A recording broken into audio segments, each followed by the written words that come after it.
대부분 사람들은 다 아파트에 살고 계시죠. 누수라든지 층간소음이 있잖아요. 이러한 단점이 있는 게 공동주택인데 우리가 이러한 단점들을 다 일일이 해결하고 들어갈 수 있나요? 그래서 이번 시간에는 아파트에 하자가 생겼을 때, 특히 새로운 매수인이 집에 들어가자마자 하자가 발생했을 때 어떻게 처리해야 되는지에 대해서 한번 제가 말씀해 드리도록 하겠습니다.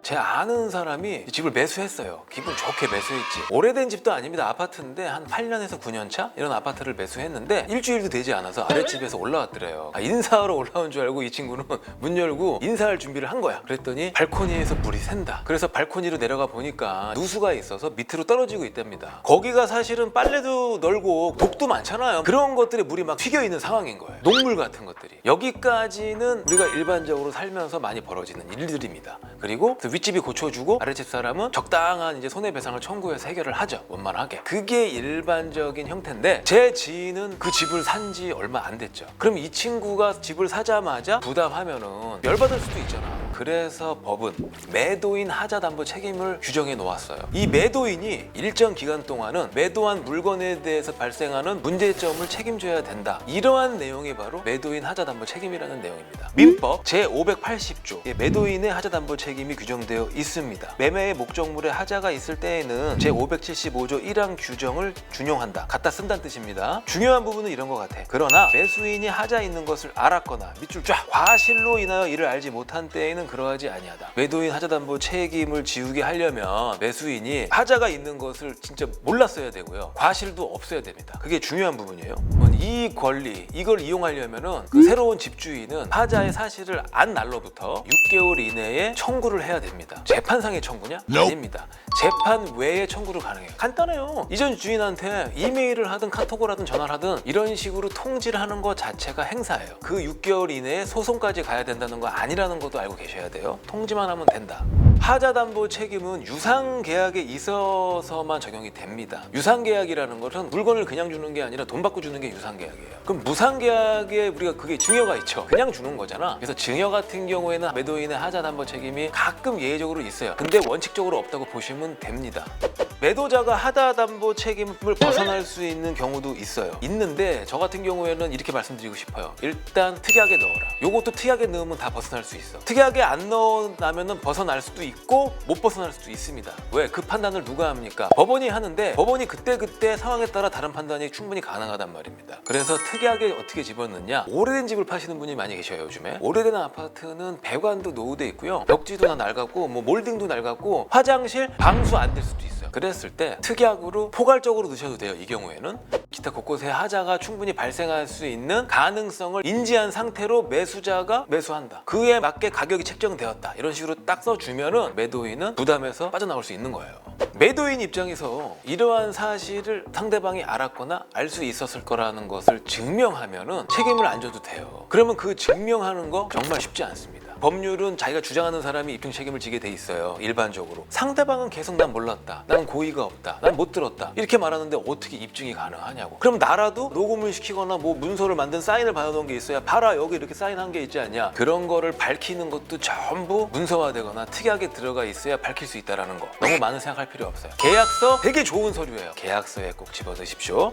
매수인 입장에서도 걱정이 생길 수밖에 없죠. 가장 중요한 게 집을 한번 보실 때 우리가 충분히 볼 수 있는 위치에 하자가 있었는데 그걸 보지 못하면은 그때는 매도인한테 하자담보 책임을 물을 수가 없습니다. 아까 분명히 말했지만 과실이 있는 경우에 안 된다고 그랬잖아요. 과실이 있는 거예요. 이렇게 되면 발코니에 있는 이중으로 되어 있죠. 실내로 그 창에 성에가 차 있었던 거예요. 충분히 볼 수 있는 위치에 크기인데 매수인이 못 봤습니다. 놓쳤어요. 그 부분에 매도인 하자담보 책임을 물을 수가 없었어요. 보실 때 좀 꼼꼼히 보셔야 된다. 체크리스트를 만드세요. 마루도 바닥 하지 마시고 거실 바닥 이렇게 그림 하나 그려놓고 체크를 하시면서 나가는 거예요. 발코니 부분 나가서 타일 깨진 것만 볼 게 아니라 물이 샌 흔적이 있냐, 곰팡이 흔적이 있냐. 이중창 같은 경우에는 이중창이 역할을 잘하고 있는지 성에가 있는지 없는지 한번 보실 필요가 있는 거예요.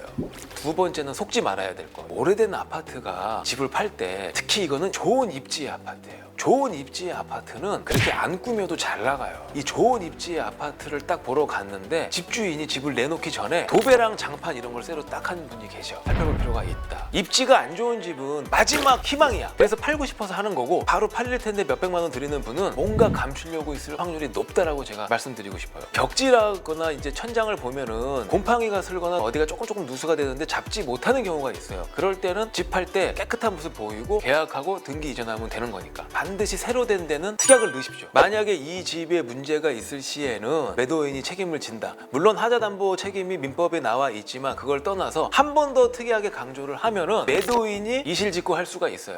지금까지는 좀 오래된 구식 아파트에 대한 말씀을 드렸어요. 이게 새 아파트라고 피해갈 수 있는 건 아닙니다. 하자가 새 아파트 같은 경우에는 대법원에서 판결이 나왔습니다.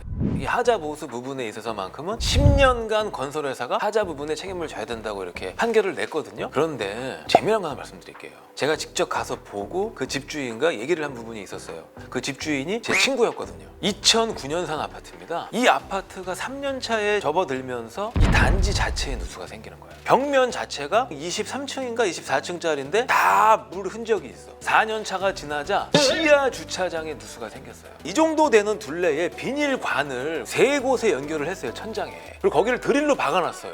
비닐관을 통해서 모으게 해놓은 거야. 그래서 그거를 관리하시는 분들이 정기적으로 갖다 버리시는 거예요. 물이 모이는 거를. 우와! 거기서 끝이 아니에요. 분양가 밑으로 떨어지더라고요. 이게 A급지였으면 조금 버텼을 텐데 A급지에서 좀 많이 벗어난 경기도권이었어요. 분양가가 2009년도에 약 3억 한 중후반대였습니다. 이게 32평형이거든요. 지금 제가 거기를 봤더니 깜짝 놀랐어. 금매는 2억 초중반 나오더라고. 1층, 2층 이런 거는. 괜찮은 중간층 이상이 한 2억 후반 정도? 내가 보고선 새 아파트도 대법원 판례에 주어진 하자 담보 책임 기간에 반드시 알아내고 고쳐내야 되는구나 를 깨달았습니다. 여러분도 잊지 말고 그 10년을 꼭 잘 활용하세요.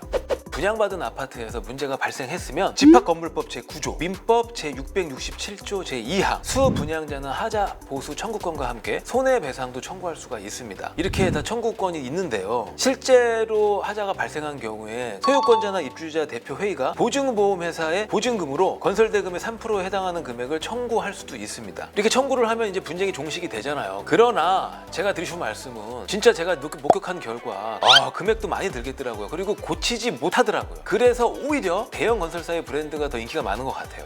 손해배상 청구권을 행사할 때는 소송을 들어가야 되겠죠. 시간이 꽤 많이 걸릴 수 있습니다. 보증금으로 해결하는 이유이기도 합니다. 그런 부분들이. 만약에 새 아파트의 하자를 조금이라도 최소화시킬 수 있는 방법이 있다면 애초에 건설사랑 계약을 할 때 그 하자가 생기면 그거에 대해서 이제 보증금을 걸잖아요. 그 보증금을 상향 조정하는 거죠. 건설 초기부터 그 보증금에 대한 압박으로 건설사가 착실하게 건설할 수 있도록 하는 것도 여러분들이 할 수 있는 방법입니다. 오늘 영상도 좋으셨다면 구독, 좋아요, 알림 버튼까지 부탁드리겠습니다.